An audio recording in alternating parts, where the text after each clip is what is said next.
Servus zusammen. Ich möchte im heutigen Video mal ein bisschen über das neue Epic Warpath von Mantic Games in Verbindung mit Legion Imperialis von Games Workshop reden, weil vielleicht hilft das dem einen oder anderen, eine Entscheidung zu treffen, welches Tabletop man von den beiden anfangen möchte. Ich werde ein bisschen so auf Unterschiede eingehen, auf Sachen, die mir so aufgefallen sind und eben ganz einfach eine kleine Übersicht. Wenn man da ein bisschen mehr Details, vor allem zu Warpath, haben möchte, gibt es natürlich auch genug andere Videos hier auf dem Kanal, die man sich gerne anschauen kann. Ansonsten hätte ich mal gesagt, wir starten ganz einfach. Beide Spielsysteme sind im Epic Scale angesiedelt, also dementsprechend kleine Figuren, 10, 15 mm, 12 mm Maßstab. Und wie schon gesagt, hier Legion Imperialis von Games Workshop und Epic Warpath, nun ganz neu erschienen von Mantic Games. Und hier zum aktuellen Zeitpunkt ist auch noch zu sagen, das Spiel kommt erst Ende September 2025 in den Handel, ist also komplett was Neues. Dementsprechend natürlich gleich vorneweg gesagt, wenn ihr die größere Mitspielerbasis sucht, werdet ihr die natürlich bei Legion Imperialis finden. Das ist ganz klar. Games Workshop ist doch schon eine ganze Weile auf dem Markt, ist und bringt nun mal die größten Spielsysteme hier auch heraus. Und ihr werdet wahrscheinlich, vor allem als neuer Anfänger, eher in diesem Bereich Mitspieler finden können, wenn es jetzt allgemein um das Thema Tabletop und eben auch in diese Richtung Warhammer 40.000, Horus Heresy und auch eben Legion Imperialis geht, werdet ihr hier natürlich eher fündig werden. Aber natürlich, wenn ihr jetzt in einer neuen Spielgruppe anfängt, wo vielleicht noch gar keine Tabletop-Erfahrung vorhanden ist, da ist natürlich Epic Warpath durchaus eine Option, hier jetzt einzusteigen. Und ich werde euch im Laufe des Videos auch erklären, wieso ich das eben finde, dass es hier durchaus Sinn macht, vielleicht in diese Richtung einzusteigen. Ich starte hier gleich mal wieder weiter mit Legion Imperialis. Wie wir hier sehen, wir haben hier eben eine Starterbox für 2 Spieler. So etwas haben wir Gott sei Dank auch bei Mantic Games. Auch hier gibt es für Epic Warpath eine 2-Spieler Starterbox, wenn ich sie jetzt finden sollte. Getting started. Und auch hier haben wir eine 2-Spieler Starterbox. Was wir hier gleich sehen, wir bekommen hier, das will ich vielleicht auch gleich anmerken für eben die Anfänger unter euch, in Bezug auf Games Workshop müsst ihr definitiv damit rechnen, größere Preise zu bezahlen, egal ob hier mit Legion Imperialis oder den anderen Games Workshop Spielsystemen. Das seht ihr hier auch im Zuge der 2-Spieler Starterbox. Ihr bekommt hier durchaus eine schöne Anzahl an Figuren für den Start, um auch nicht überfordert zu werden. Es sind Würfel dabei, es sind alle Schablonen dabei, Maßstäbe sind dabei und natürlich das Regelbuch.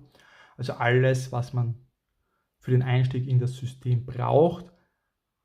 Man sieht aber hier auch schon, oder man kann sagen, dass das ungefähr wahrscheinlich ein Drittel, vielleicht ein Viertel einer vollständigen Armee entspricht. Das Ganze jetzt hier noch aufgeteilt. Wie gesagt, das sind 2 Armeen hier enthalten und jede Armee ist ungefähr so groß, dass man sagen könnte, ein Drittel, vielleicht ein Viertel eines normalen Spiels. Also wie man sieht, man benötigt hier schon einiges an Figuren. Und auch bei den 2 Großfiguren hinten links, soweit ich das jetzt mitbekommen habe, ist es auch so, dass diese aus der Box heraus gar nicht legal spielbar sind, da man einfach zu wenig andere Einheiten dabei hat, um hier eine legale Liste aufbauen zu können. Also auch das sollte man auf alle Fälle hier mal im Auge behalten und im Hinterkopf behalten, dass man hier auf alle Fälle noch ausbauen muss. Definitiv nochmal ungefähr das Dreifache an Figuren haben wird am Ende. Und das Ganze eben, was man hier dann sieht, für einen Einstiegspreis von 160 €, wenn man sich diese Starterbox holen würde. Und im Vergleich dazu haben wir auch bei Mantic Games diese Starterbox, die auch auf Deutsch erscheinen wird. Also auch die könnt ihr bereits auf Deutsch vorbestellen. Was wir hier aber schon sehen, rein vom Bild, zum einen natürlich, wir haben auch hier wieder ein Regelbuch mit den Tokens enthalten, wir haben Würfel enthalten, in dem Fall aber 8-seitige Würfel. Bei Legion Imperialis waren es 6-seitige oder sind es 6-seitige Würfel. Ansonsten auch Schablonen, gibt es eigentlich nur eine, die ist auch hier mit dabei. Und dann eben auch diese ganzen Figuren, die wir hier sehen. Und im Vergleich dazu hier 140 Euro und hier hatten wir 160 Euro. Also schon mal um 20 Euro günstiger, aber auch wie man hier sieht, sehr viel mehr Figuren dabei. Was ich hier auch sagen kann, jetzt aus eigener Erfahrung, da ich die Epic Warpath Sachen schon bekommen habe, das dürfte der Inhalt oder wird der Inhalt sein der ganz normalen Core-Sets der beiden Armeen, die hier enthalten sind, eben auf der linken Seite Blake und rechts die Enforcers. Und das ist schon alles, was ihr braucht für eine 2000 Punkte Armee. Das heißt, ihr habt hier schon 2000 Punkte pro Armee fix fertig drinnen. Für diesen Preis, also das Preis-Leistungs-Verhältnis figurentechnisch, ist hier auf alle Fälle bei dem Set wesentlich besser als jetzt hier bei Legion Imperialis, wo ihr definitiv noch einiges dazu kaufen müsst, um auf eine vollständige Armee zu kommen. Ansonsten, was noch weiter zu sagen ist in Bezug auf die Fraktionen, ist hier auch das System, dass ihr bei Horus Heresy Legion Imperialis nur die Möglichkeit habt, im Imperium oder beziehungsweise menschliche Fraktionen zu spielen. Ihr habt eben Space Marines, ihr habt Adeptus Mechanicus und eben auch Dark Mechanicus, also alles solche Fraktionen oder auch Solar Auxilia. Sind aber alles eben aus dem Imperium bzw. aus den menschlichen Fraktionen. Ihr habt hier zum Beispiel keinen Zugriff auf Dinge wie zum Beispiel Eldari oder irgendwelche anderen Völker wie Tyranniden oder Tau. Das ist hier bei diesem Spiel aktuell nicht enthalten und nicht spielbar. Hingegen, wie ist es bei Epic Warpath so, dass ihr hier unterschiedliche Fraktionen bekommt, auch in unterschiedlicher Zusammenstellung. Wenn wir hier nochmal auf das Getting Started schauen, da bekommen wir eine sehr schöne Übersicht. Da gibt es insgesamt 8 Fraktionen, die ihr spielen könnt. Davon sind eben die Enforcers, die GCPS, quasi die menschlichen Fraktionen, ein bisschen vergleichbar hier mit Space Marines und mit Imperialer Armee, wenn man so möchte. Und ihr habt aber hier auch eine ganze Auswahl an Alienrassen mit den Asterians, den Forgefadern, Maraudern, also eigentlich alles dabei, was man hier sich so vorstellen kann. Auch wenn ihr wieder aus dem Warhammer 40k und generell Warhammer Universum kommt, habt ihr hier auch mit den Asterians so ein bisschen was in Richtung Eldari, doch wieder dann aber anders aufgebaut.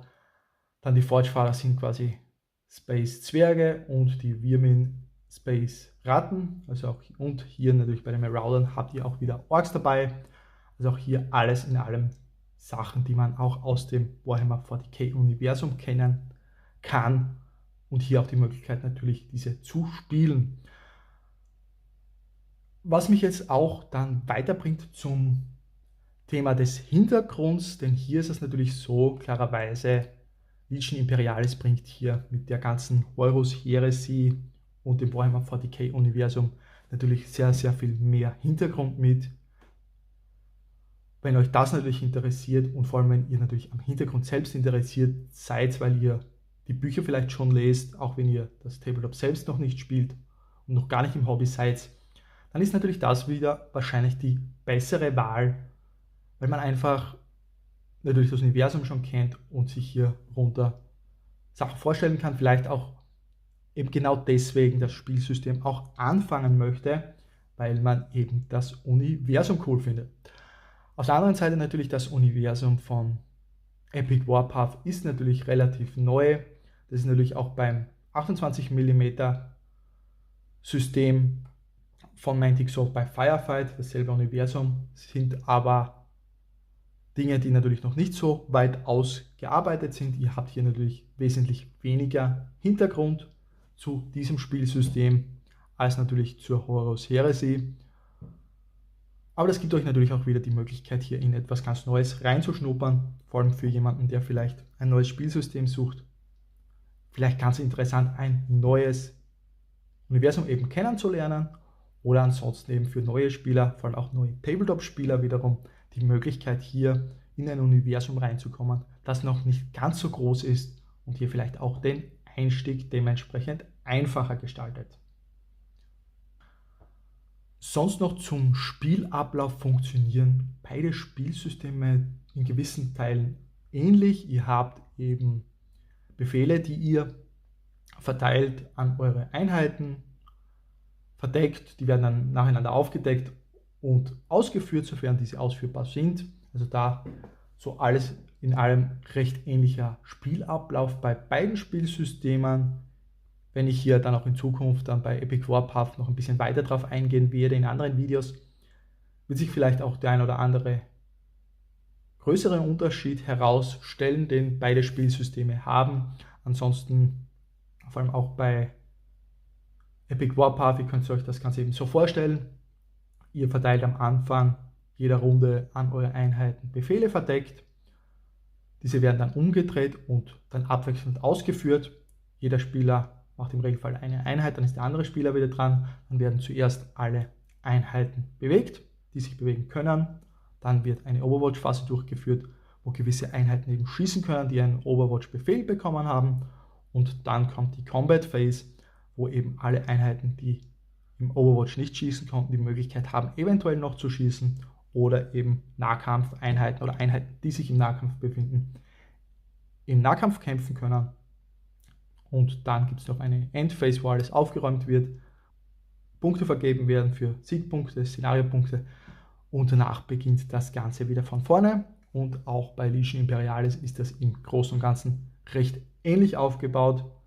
Habe ich aber persönlich noch gar nicht im Detail selbst gespielt, also überhaupt noch nicht gespielt. Da kann ich recht wenig leider dazu sagen, aber von einem Video heraus, was ich so gesehen habe selbst, es ist doch recht ähnlich in diese Richtung aufgebaut. Ansonsten, wie gesagt, nochmal kurz eben wiederholt, für Epic Warpath, das Spiel ist eben gerade neu, ist gerade im Kickstarter in der Auslieferung. Ich habe meine Sachen schon bekommen. Ansonsten Ende September 2025 wird das Spiel regulär in den Handel kommen. Ihr könnt die Sachen schon vorbestellen. Habt hier auch die Auswahl aktuell zwischen eben 4 der 8 möglichen Fraktionen. Im Laufe der nächsten Monate werden die anderen Fraktionen nachgereicht. Wenn wir uns hier zum Beispiel die Enforcers ansehen, seht ihr auch hier, was ihr hier bekommt. Das ist quasi die Core-Box. Das ist dasselbe, was wir vorhin in der 2-Spieler-Starter-Box als eine Hälfte der Figuren gesehen haben. Hier nochmal für 80 € als eine Einzelbox. Und dann eben hier noch die Reinforcement Packs, die dann noch weitere Einheiten hinzufügen und die Armeeauswahl dementsprechend vergrößern. Plus dann eben Super Heavies. Also ihr habt hier eine sehr schöne Übersicht, wie ihr die Armee erweitern und aufbauen könnt. Und alles sehr gut beieinander.